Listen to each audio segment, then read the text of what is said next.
हाय friends, हूँ doctor BS Mandora, Dholka education society संचालित Shrimati RD Shah arts અને શ્રીમતી વીડી શાહ કોમર્સ કોલેજના અર્થશાસ્ત્ર વિભાગના આ ઓનલાઈન વિડિયો લેક્ચર સિરીઝમાં આપ સૌનું હાર્દિક સ્વાગત કરું છું.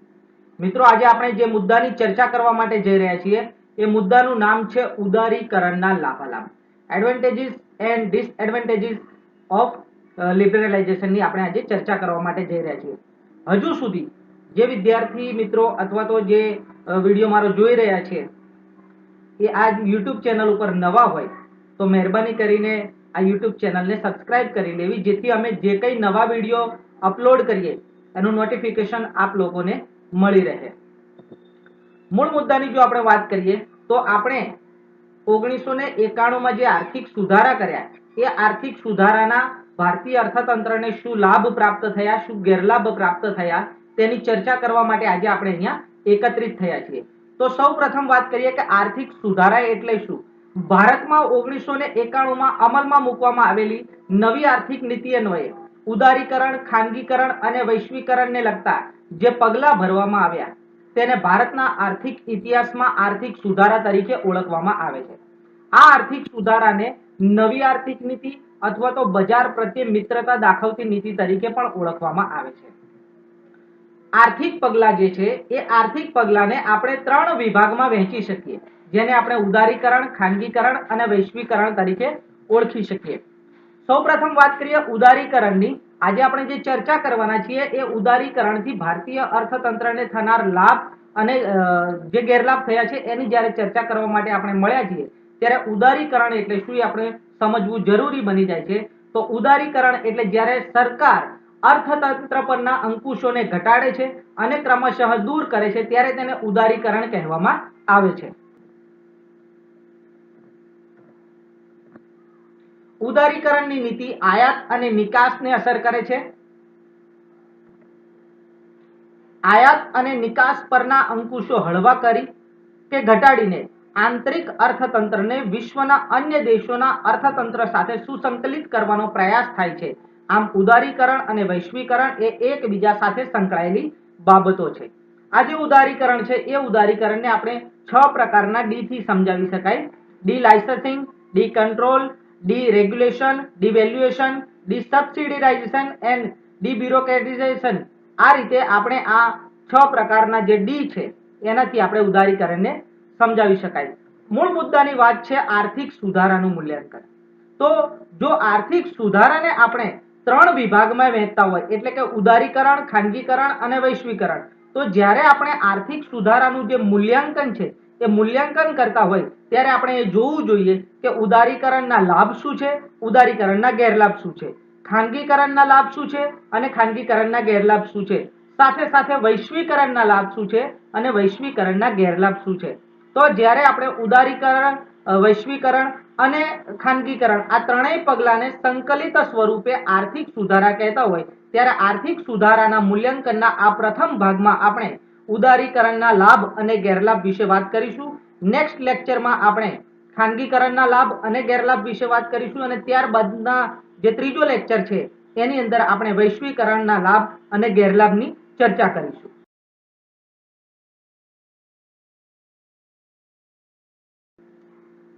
ભારતમાં આર્થિક સુધારાના મૂલ્યાંકનના ભાગરૂપે ઉદારીકરણના લાભ અને ગેરલાભની આપણે અત્યારે ચર્ચા કરવા માટે મળ્યા છીએ. સૌપ્રથમ આપણે ઉદારીકરણના જો લાભની વાત કરીએ તો 1991 થી ભારતમાં જે આર્થિક સુધારા અમલમાં મૂકવામાં આવ્યા, જે ઉદારીકરણની નીતિ અમલમાં મૂકવામાં આવી એને લીધે ભારતના આર્થિક વિકાસના દરમાં વધારો થયો. 1980 સુધી ભારતનો સરેરાશ રાષ્ટ્રીય આવકનો વૃદ્ધિ દર 3.5% હતો, જે 1980 થી 1990 સુધી આશરે 5%ની આજુબાજુ રહેવા પામ્યો હતો. પરંતુ 1991માં જે આર્થિક સુધારા કરવામાં આવ્યા એના અન્વયે જે ઉદારીકરણ કરવામાં આવ્યું એ ઉદારીકરણના પરિપાક રૂપે ભારતનો જે સરેરાશ રાષ્ટ્રીય આવકનો જે દર પછી જોવા મળ્યો છે તે 5.5%થી પણ વધારે જોવા મળ્યો છે. તો ઉદારીકરણના બીજા ફાયદાની જો આપણે વાત કરીએ તો રાષ્ટ્રીય આવકના માળખામાં પરિવર્તન. આયોજન કાળથી લઈને 1990 સુધી આપણે જોયું કે રાષ્ટ્રીય આવકનું જે માળખું હતું, રાષ્ટ્રીય આવકની જે 100 રૂપિયાની ઇન્કમમાં કૃષિ ક્ષેત્રનો ફાળો, ઉદ્યોગ ક્ષેત્રનો ફાળો અને સેવા ક્ષેત્રનો જે ફાળો છે એના ટકાવારી પ્રમાણને આપણે રાષ્ટ્રીય આવકના માળખા તરીકે ઓળખીએ છીએ. તો 1990 સુધી આપણે જોયું કે રાષ્ટ્રીય આવકનું જે માળખું છે એમાં કૃષિ ક્ષેત્રનો હિસ્સો વધારે હતો, ઉદ્યોગ ક્ષેત્રનો હિસ્સો એના પછી ઓછો હતો અને સેવા ક્ષેત્રનો હિસ્સો સૌથી ઓછો હતો. ઉદારીકરણની નીતિને લીધે જે આયાત અને નિકાસ પરના અંકુશો ઘટાડવામાં આવ્યા, જે વિદેશી મૂડીનો પ્રવાહ આપણે ત્યાં આવ્યો, એના લીધે દેશમાં સેવા ક્ષેત્રનો એટલો બધો વિકાસ થયો કે અત્યારે કુલ રાષ્ટ્રીય આવકમાં 50% કરતાં વધારે હિસ્સો સેવા ક્ષેત્રનો જોવા મળે છે. આમ નવી આર્થિક નીતિના ભાગરૂપે ઉદારીકરણને લીધે ભારતના રાષ્ટ્રીય આવકના માળખામાં ચોક્કસ પરિવર્તન આવ્યું છે એવું આપણે અહીંયા કહી શકીએ. સાથે સાથે વિદેશ વ્યાપારના સ્વરૂપમાં પરિવર્તન. નવા આર્થિક સુધારા પહેલા આપણી જે વિદેશ વ્યાપારની જે નીતિ હતી એ સંરક્ષણાત્મક નીતિ હતી. ત્યારબાદ આપણે વિદેશ વ્યાપાર માટે ભારતના દ્વાર દુનિયાના દેશો માટે ખુલ્લા મૂક્યા. નવા આર્થિક સુધારા પહેલાની જો આપણે વાત કરીએ તો ભારતની જે નિકાસો હતી એ નિકાસો રૂઢિગત નિકાસો હતી. મુખ્યત્વે ખેત પેદાશોને લગતી ચીજ વસ્તુની આપણે નિકાસો કરતા હતા. ત્યારબાદ કાચું લોખંડ અને અબરખ જેવી ધાતુઓની નિકાસ કરતા હતા. પરંતુ ઉદારીકરણને લીધે એક તો આપણી નિકાસોમાં વધારો થયો અને આપણી નિકાસોમાં વૈવિધ્ય પણ આવ્યું. હવે આપણે ઔદ્યોગિક પેદાશોની પણ નિકાસો કરતા થયા છીએ.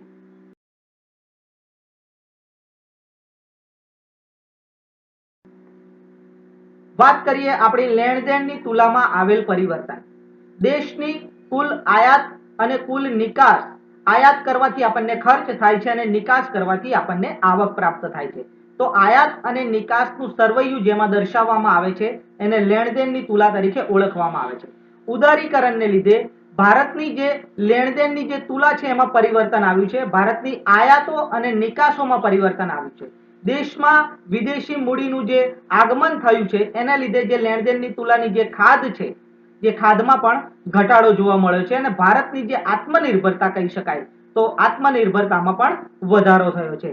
આ ઉપરાંત ઉદારીકરણના અન્ય લાભને આપણે ફુગાવાને અંકુશમાં રાખી શક્યા છીએ એવું કહી શકીએ. કારણ કે 1951 થી આપણે જાહેર ક્ષેત્ર પાછળ જે જંગી મૂડી રોકાણ કર્યું, એકનું ખર્ચ એ બીજાની આવક બને છે એ ન્યાયે સરકારનું ખર્ચ એ દેશના લોકો અથવા તો એ જાહેર ક્ષેત્ર સાથે સંકળાયેલી જે સંસ્થાઓ હતી, જે લોકો હતા, જે નાગરિકો હતા, એમની આવકમાં ખૂબ જ વધારો થયો. એમની આવકમાં વધારો થવાથી એમની ખરીદ શક્તિમાં વધારો થયો અને એમની માંગમાં પણ વધારો થયો. પરંતુ જાહેર ક્ષેત્ર તેની જે કામગીરી છે એ કામગીરી બજાવવામાં નિષ્ફળ નીવડ્યું અને જાહેર ક્ષેત્ર વધેલી માંગને અનુરૂપ પુરવઠો વધારી શક્યો નહીં. એટલે કે ઉત્પાદનની બિનકાર્યક્ષમતાને લીધે માંગ અને પુરવઠાના જે પરિબળો છે એ પરિબળોમાં અસમતુલા સર્જાતા ભારતમાં 1991 સુધી તીવ્ર ફુગાવાના જે વલણો છે એ વલણો જોવા મળ્યા. ત્યારબાદ 1991માં જે નવા આર્થિક સુધારા અન્વયે ઉદારીકરણ આપણે કરવામાં આવ્યું, તેનાથી વિદેશી કંપનીઓ ભારતમાં આવી, વિદેશી મૂડીરોકાણ ભારતમાં વધ્યું.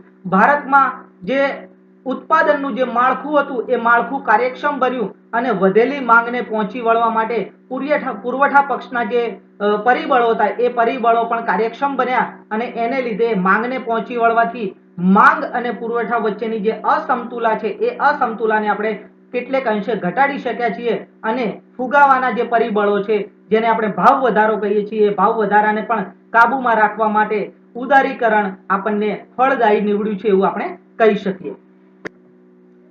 મિત્રો, અત્યાર સુધી આપણે જે વાતો કરી એ ભારતમાં આર્થિક સુધારા અન્વયે કરવામાં આવેલ ઉદારીકરણના ફાયદાની વાતો કરી. ઉદારીકરણ કરવાથી માત્ર ભારતને ફાયદાઓ જ પ્રાપ્ત થયા છે એવું નથી. ઉદારીકરણના કેટલાક ગેરલાભો પણ આપણને પ્રાપ્ત થયા છે, જેની ચર્ચા હવે આપણે આગામી સમયમાં કરીએ છીએ.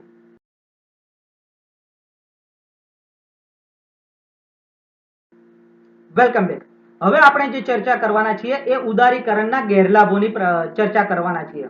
આર્થિક સુધારા અન્વયે આપણે જે ઉદારીકરણનો માર્ગ અપનાવ્યો, જે આર્થિક ક્ષેત્રે આપણે જે ઉદાર બન્યા એનાથી શું ફાયદા થયા એની ચર્ચા કર્યા બાદ હવે ઉદારીકરણથી આપણને શું નુકસાન થયું એની ચર્ચા કરીએ.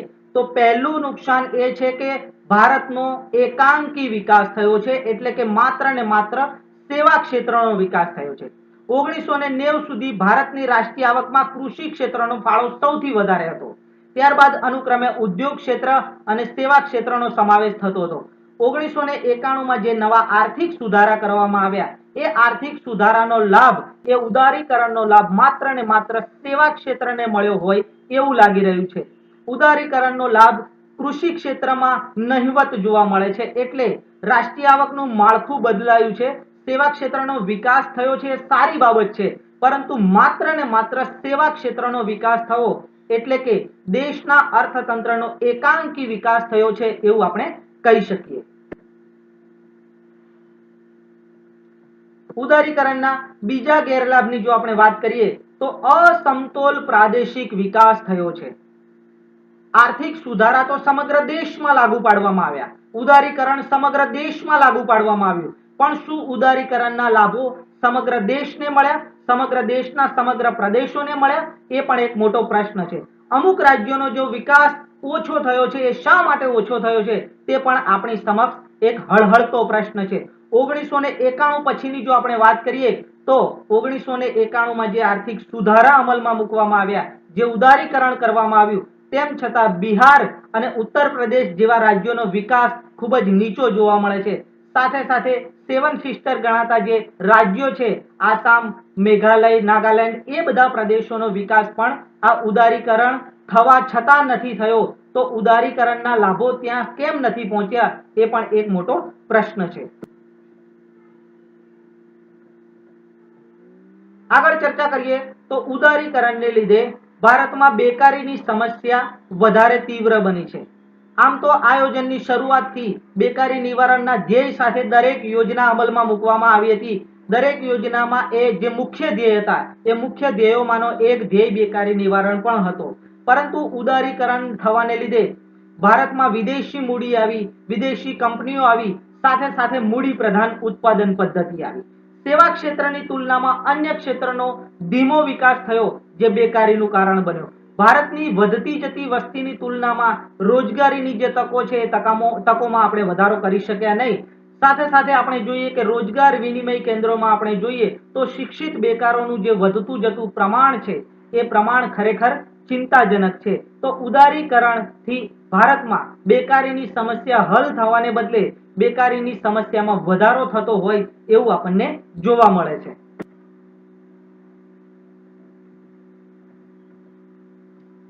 સાથે સાથે ગરીબીની સમસ્યા આજે પણ યથાવત છે. ભારતમાં આર્થિક આયોજન અમલમાં મૂક્યું, આર્થિક સુધારા અમલમાં મૂક્યા, ઉદારીકરણ, ખાનગીકરણ અને વૈશ્વિકરણના પગલા ભરવામાં આવ્યા, તેમ છતાં હજુ ગરીબીની સમસ્યા દૂર કરી શકાઈ નથી. ભારતમાં સેવા ક્ષેત્રે આર્થિક સુધારાનો સૌથી વધારે લાભ મળ્યો છે, સેવા ક્ષેત્રનો સૌથી વધારે વિકાસ થયો છે, તેમ છતાં શિક્ષણના ક્ષેત્રમાં એટલો બધો જે વિકાસ આપણને આર્થિક સુધારાને લીધે જોવા અપેક્ષિત હતો એટલો નથી થઈ શક્યો. તેથી આપણે વસ્તી નિયંત્રણ નથી કરી શક્યા. ભારતમાં એક બાજુ વધતી જતી વસ્તી, આર્થિક સુધારામાં જે મૂડી પ્રધાન ઉત્પાદન પદ્ધતિઓનો જે વિકાસ થયો, જે વ્યાપ વધ્યો, એને લીધે તીવ્ર બેકારી જોવા મળી અને એ બેકારી આખરે ગરીબીમાં પરિણમી. તો આર્થિક ઉદારીકરણ એને લીધે ગરીબીમાં ઘટાડો થવો જોઈએ, ગરીબીને દૂર કરવા માટે આપણે આર્થિક સુધારા અપનાવ્યા હતા, પરંતુ આર્થિક ઉદારીકરણને લીધે મૂડી પ્રધાન ઉદ્યોગ પદ્ધતિ, ઉત્પાદન પદ્ધતિને લીધે આપણે ત્યાં બેકારી અને ગરીબીના જે વલણો છે, એ જે એનો જે દર છે, એ દર વધતો ગયો છે અને આ સમસ્યા વધારે ને વધારે દિન પ્રતિદિન વિકટ બનતી જાય છે. વાત કરીએ રાજકોષીય ખાધની, તો જ્યારે આર્થિક સુધારા અમલમાં મૂક્યા, જ્યારે ઉદારીકરણની નીતિ અમલમાં મૂકી, ત્યારે આર્થિક સુધારાના અમલ વખતે એવો અંદાજ હતો આપણને કે આર્થિક સુધારા કરવાથી રાજકોષીય ખાધને જીડીપીના 2% જેટલે નીચે આપણે લઈ જઈ શકીશું. તેમ છતાં અત્યારે આ દર, જે રાજકોષીય ખાધનો જે દર છે, એ 10%ની આસપાસ રહેવા લાગ્યો છે. આપણે એને રિડ્યુસ કરી શક્યા નથી, આપણે એને નીચે લાવી શક્યા નથી. તો ઉદારીકરણને લીધે એક બાજુ દેશમાં નિકાસો વધવાનો વૃદ્ધિ દર વધ્યો છે, પરંતુ સામે સામે દેશમાં આયાતોમાં પણ વધારો થયો હોવાને લીધે દેશની જે રાજકોષીય ખાધ છે, એ રાજકોષીય ખાધમાં તીવ્ર વધારો થયો છે એવું આપણે કહી શકીએ. તો મિત્રો, અત્યારે આપણે વાત કરીએ ઉદારીકરણ એટલે શું, ઉદારીકરણના લાભો એટલે શું અને ઉદારીકરણના ગેરલાભો કોને કહેવાય. તો ઉદારીકરણની નીતિને આજે ઘણા વર્ષો વીતી ગયા છે. રાજકીય પક્ષોએ આ નીતિને તેમના કોમન એજન્ડા તરીકે સ્વીકારી છે. તેથી 1991માં કોંગ્રેસ પક્ષ દ્વારા અમલમાં મૂકવામાં આવેલી આ નીતિને ભાજપે અને સાથી પક્ષોએ પણ ચાલુ રાખી હતી. સંપૂર્ણપણે આયોજિત અર્થતંત્રને મુક્ત બજાર પર આધારિત અર્થતંત્રમાં ફેરવી દેવું એટલું બધું સરળ નથી. કેટલીક આર્થિક, કાનૂની, રાજકીય અને સાંસ્કૃતિક સંસ્થાઓનું માળખું અસ્તિત્વમાં હોય ત્યારે જ બજાર તંત્ર કાર્યક્ષમતાપૂર્વક કામ કરી શકે છે. રાજકીય સ્થિરતા, કાયદો અને વ્યવસ્થા, સલામતી, સ્વચ્છ અને પારદર્શક વહીવટ અને નિરપેક્ષ ન્યાયતંત્ર એ નવી નીતિને સફળ બનાવવા માટેની પૂર્વ શરતો છે. ભારતમાં આ પૂર્વ શરતોનું પાલન થયું નથી. તેથી આ નીતિને સફળ બનાવવામાં ઘણા અવરોધ છે.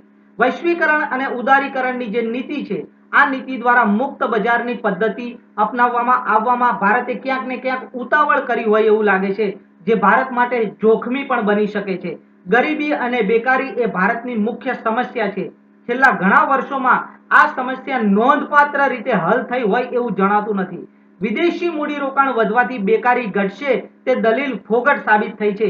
એવી દલીલ થાય છે કે વિકસિત દેશો ભારત જેવા દેશોને વૈશ્વિકરણ અને ઉદારીકરણ અપનાવવાની ફરજ પાડીને તેમને આર્થિક રીતે પાંગળા બનાવશે. વિકસિત દેશોના બહુરાષ્ટ્રીય ગૃહો ભારતમાં મૂડીરોકાણ કરી તેમની ઇજારાશાહી ઊભી કરી અને નફો પોતાના દેશમાં લઈ જશે અને ભારતના ઉદ્યોગોને હરીફાઈમાં ટકવા નહીં દે.